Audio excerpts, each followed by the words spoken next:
So ముందుగా మిత్రులందరికీ స్వాగతం. ఇప్పుడు మనం డిస్కస్ చేసుకోబోయే చిన్న కాన్సెప్ట్ అనేది స్టాక్ మార్కెట్కి చాలా రిలేటెడ్గా ఉంటుంది అండ్ చాలా హెల్ప్ అవుతుంది అనమాట.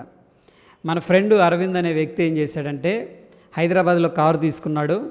హైదరాబాద్ నుంచి గుంటూరు ప్రయాణం అయ్యాడు. గుంటూరు ప్రయాణం అయ్యి మధ్యలో ఏం చేశాడంటే హైదరాబాద్ బోర్డర్ దాటినాక చక్కగా ఒక ఛాయ్ తాగాడు, 2 బిస్కెట్లు తీసుకున్నాడు. ఎనర్జీ అనేది రీగెయిన్ చేసుకొని మళ్ళీ కార్ అనేది స్టార్ట్ చేసుకొని గుంటూరు వైపుగా ప్రయాణం సాగిస్తూ ఉన్నాడు అనమాట. అట్లా ఎవ్రీ 2-3 అవర్స్కి బ్రేక్ తీసుకుంటూ ఉన్నాడు. బట్ మనం ఏం చేసామంటే ఆ కార్కి జీపీఎస్ అనేది ఫిట్ చేసి ట్రాక్ చేస్తున్నాం, అరవింద్ ఎలా వెళ్తున్నాడు, ఎక్కడ దాకా వెళ్ళాడు అని చెప్పేసి. దాని తర్వాత గుంటూరులో తిరగాల్సిన ప్రదేశాలన్నీ తిరిగాడు చక్కగా. విజయవాడ వెళ్ళాడు, అక్కడ కూడా తిరగాల్సినవన్నీ తిరిగేశాడు.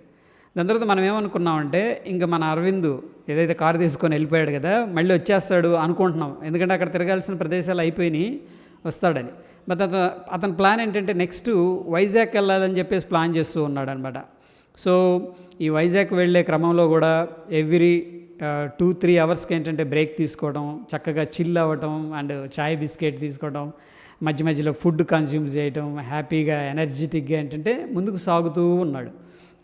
బట్ సడన్గా ఏంటంటే వైజాగ్ వెళ్ళే మార్గంలో అంత వెదర్ అంతా చేంజ్ వచ్చేసింది అనమాట. అప్పుడు అరవింద్ ఏం చేశాడంటే ఈ నైట్ జర్నీ అంత మంచిది కాదు, సేఫ్ కాదని చెప్పేసి చక్కగా ఒక హోటల్ రూమ్ తీసుకొని ఆ నైట్కి అక్కడే ఉండి ఆ వెదర్ అంతా సెట్ అయిపోయిన తర్వాత మార్నింగ్ బయలుదేరి వైజాగ్ వెళ్ళాడు. వైజాగ్లో కూడా మొత్తం తిరిగేశాడు. తిరిగేసిన తర్వాత మనం ఏమనుకుంటున్నాం, వైజాగ్ వెళ్ళాడు ఇంక అయిపోయింది, అక్కడ నుంచి మనకు వచ్చేస్తాడు హైదరాబాద్ అనుకుంటున్నాం. అతను చక్కగా ఏంటంటే వైజాగ్ నుంచి మళ్ళీ చిన్నగా గోవా అనేది ప్లాన్ చేశాడు అనమాట. ఓకే, సో గోవా వెళ్ళే మధ్యలో కూడా ఎవ్రీ 2-3 అవర్స్కి చక్కగా బ్రేక్ తీసుకోవడం, రీగెయిన్ చేసుకోవడం ఎనర్జీ, ఈ విధంగా ముందుకెళ్తూ ఉన్నాడు.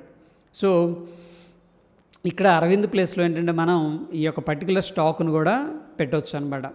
స్టాక్ ఎప్పుడైనా సరే అప్ ట్రెండ్ స్టార్ట్ అయినప్పుడు దాన్ని మనం అబ్జర్వ్ చేస్తూ ఉన్నప్పుడు ఏం జరుగుతుందంటే రిటైలర్స్ చాలామంది చేసే ఒక చిన్న మిస్టేక్, అది కొద్దిగా దూరం వెళ్ళిన తర్వాత ట్రెండ్ రివర్సల్స్ అనేది ఆలోచిస్తూ ఉంటారు అనమాట.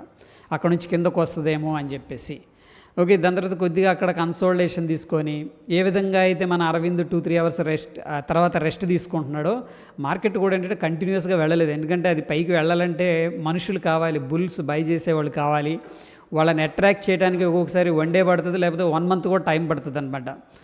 అక్కడ నుంచి ఆ విధంగా నెక్స్ట్ లెవెల్ స్టాక్ అనేది హైయర్ హైస్ క్రియేట్ చేసుకుంటూ వెళుతూ ఉంటుంది.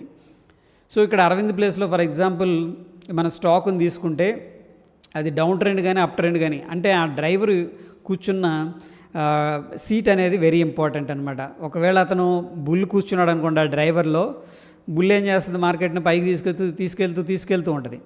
ఈ తీసుకెళ్లే క్రమంలో మధ్యలో హాల్ట్ అనేది ఇవ్వడం జరుగుతుంది. బట్ రిటైలర్స్ ఏం చేస్తారంటే అక్కడ పుట్ ఆప్షన్ బై చేయడం, ఏది ఒకవేళ మార్కెట్ పైకి వెళ్తూ ఉంటే దాన్ని షార్ట్ చేయటం అనేది చాలా డేంజరస్ ట్రేడింగ్ ప్యాటర్న్ అనమాట. హాబీ అనుకోవచ్చు, ఇది కూడా అవాయిడ్ చేయాలి కంప్లీట్గా. ఓకే, ఒక్కొక్కసారి ఆ డ్రైవింగ్ సీట్లో ఎవరున్నారు, ఫర్ ఎగ్జాంపుల్ బేర్ ఉందనుకోండి, మార్కెట్ని ఏం చేస్తారు, బేరు కిందకి తీసుకొస్తూ ఉంటుంది. అదే ఫాలింగ్ నైఫ్ అంటాం. అది కిందకు వస్తూ ఉన్నప్పుడు మధ్యలో ఆగుతూ ఉంటుంది. ఇక్కడ నుంచి పైకి వెళ్ళిద్ది, లేకపోతే ఇక్కడ నుంచి పైకి వెళ్ళిద్ది అని చెప్పేసి బై చేస్తూ ఉంటారనమాట. సో మనం ఏదైనా సరే ట్రేడ్ తీసుకోవాలి అనుకున్నప్పుడు కన్ఫర్మేషన్ అనేది తీసుకోవాలి. మార్కెట్ని ఏంటంటే బిగ్గర్ పిక్చర్లో వ్యాలిడేట్ చేయగలగాలి. That is very important. మనం అనుకున్నాం ఇక్కడ ఏంది, బుల్ కూర్చుంది, డ్రైవర్ సీట్లో ఎవరు కూర్చున్నారు, బుల్ కూర్చొని అంత కంటిన్యూస్గా వెళ్ళదు, అది కొద్ది దూరం వెళ్ళిద్ది, మళ్ళీ స్మాల్ రిట్రేస్మెంట్ తీసుకుంటుంది. మనం 1 minute time frame, 5 minutes time frame, 3 minutes time ఫ్రేమ్లో చూస్తూ ఉంటే నాయిస్ అనేది ఉంటుంది అనమాట. ఆబ్వియస్గా ఆస్కిలేట్ అవుతూ ఉంటుంది. అది మార్కెట్ యొక్క నేచర్. ఏది మన అరవింద్ గారి మధ్యలో 2-3 అవర్స్కి రెస్ట్ తీసుకుంటున్నట్టు మార్కెట్ కూడా అక్కడక్కడ ఆగుతూ ఉంటుంది. ఓకే, సో దీన్ని మనం అండర్స్టాండ్ చేసుకోగలిగితే, ఏదైతే బుల్ యొక్క డెస్టినేషన్ మనకు తెలియలేదు, మన అరవింద్ మన ఫ్రెండే, మనం ఏమనుకున్నాం, గుంటూరులో ఆగుతాడు రిటర్న్ వస్తాడు అనుకున్నాం, వైజాగ్లో ఆగుతాడు రిటర్న్ వస్తాడు అనుకున్నాం, దాని తర్వాత గోవా ఆగుతాడు రిటర్న్ వస్తాడు అనుకున్నాం. గోవాలో ఆగాడు కానీ వెంటనే రిటర్న్ రాలా, అక్కడ 20 days అనేది స్పెండ్ చేశాడు అనమాట. అట్లాగనే ఏంటంటే మార్కెట్ ఒక అప్ ట్రెండ్లో ఉన్నప్పుడు వాళ్ళ ప్లాన్ అనేది మనకు తెలియదు, వాళ్ళు ఎంత క్యాపిటల్ దగ్గర పెట్టుకొని ఆ యొక్క మార్కెట్ని ముందుకు తీసుకెళ్తున్నారు అనేది తెలియదు. సో ఇక్కడ నేనేమంటున్నానంటే మార్కెట్ యొక్క డైరెక్షన్ మనం ఫస్ట్ తెలుసుకున్నప్పుడు, ఓకే, హైయర్ హైస్ బ్రేక్అవుట్ చేస్తుంటే బెటర్ ఆపర్చునిటీస్ వాళ్ళతో పాటు వెళ్ళడానికి ఇప్పుడు అరవింద్ కొద్దిసేపు ఆగాడు, మళ్ళీ ముందుకెళ్తున్నాడు అనుకోండి, మనం అట్లాగనే ముందుకెళ్ళాలన్నమాట. అట్లాగనే ఇక్కడ స్టాక్ అనేది కన్సోలిడేషన్ తీసుకొని మళ్ళీ వెళుతుంది ముందుకి. అలాంటప్పుడు ఏంటంటే మనం కూడా ముందుకు వెళ్ళడానికి, అదే డైరెక్షన్లో ఉండడానికి అనేది ప్లాన్ చేసుకోవాలి. దీనికోసం ఏంటంటే బిగ్గర్ పిక్చర్లో మనం మార్కెట్ను చూసుకోవాలి. లైక్ ఏంటంటే వీక్లీ ఎలా ఉంది, మంత్లీ ఎలా ఉంది అని చెప్పేసి. దాని తర్వాత లోవర్ టైం ఫ్రేమ్స్లో మనం ట్రేడ్ చేసేటప్పుడు 30 మినిట్స్ కానీ 50 మినిట్స్ కానీ 1 అవర్ టైం ఫ్రేమ్ కానీ చెక్ చేసుకొని మంచి ప్యాటర్న్స్ ఏమున్నాయి, ఏది ఫర్ ఎగ్జాంపుల్ మార్కెట్ డ్రైవర్ సీట్లో బుల్ ఉందనుకోండి, బుల్లిష్ సెటప్స్ అనేది మనం వెతకాలన్నమాట. ఒకవేళ డ్రైవర్ సీట్లో బేర్ ఉంటే బేరిష్ సెటప్స్ అనేది మనం వెతుక్కోవాలి. ఇది ఒక పాయింట్. అందుకని ఇక్కడ నేను క్లియర్గా చెప్పేది ఏంటంటే మార్కెట్ అనేది బుల్లిష్లో ఉన్నప్పుడు బుల్లిష్ పొజిషన్స్ తీసుకోవడానికి మాత్రమే ప్లాన్ చేసుకోవాలి. దగ్గర ఏంటంటే ఎవ్రీడే కూడా నేను ప్రీ మార్కెట్ రిపోర్ట్ అనేది చేస్తాను. మరీ ఏదన్నా హెల్త్ బాగాలేదంటే, మరీ అర్జెంటు పని ఉందంటే స్కిప్ చేస్తాను. కానీ ఎవ్రీడే కూడా నేను చెప్తుంది ఏంటంటే మనకి మార్కెట్ అప్ ట్రెండ్లో ఉంది, ఈ ట్రెండ్ లైన్ బ్రేక్ డౌన్ జరిగితే ఒకవేళ కిందకి అప్పుడు ఆలోచిద్దాం. లేదు ఈ యొక్క ఇంపార్టెంట్ స్వింగ్ ఉంది, ఆ స్వింగ్ బ్రేక్ డౌన్ జరిగినప్పుడు మాత్రమే మనకి లోవర్లో ఫార్మేషన్స్ జరుగుతాయి, అప్పుడే మనం ఏంటంటే షార్ట్ సైడ్ అనేది క్యారీ చేద్దామని చెప్పి క్లియర్గా మెన్షన్ చేస్తూ వచ్చాను అనమాట. ఎందుకంటే మార్కెట్ క్లియర్గా మనం చూసుకున్నట్టయితే లాస్ట్ 20-25 డేస్ 1 మంత్ నుంచి కూడా కంటిన్యూస్గా హైస్ ఫార్మేషన్లో వస్తూ ఉందన్నమాట. సో ఇక్కడ డ్రైవర్ సీట్లో బుల్ ఉంది కాబట్టి మనం బుల్లిష్లోనే ప్లాన్ చేసుకోవాలి. దానికి ఎగెనిస్ట్గా పుట్స్ తొందరపడి తీసుకోవద్దు. ఓకే, ఇది.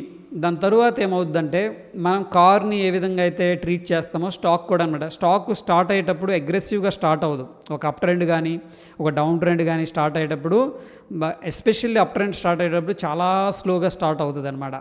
ఆ విధంగా ఏంటంటే కొంతమంది ట్రెండ్కి ఎగెనిస్ట్గా వెళ్ళేటప్పుడు ఏంటంటే యావరేజింగ్ టెక్నిక్ అనేది యూజ్ చేస్తుంటారు.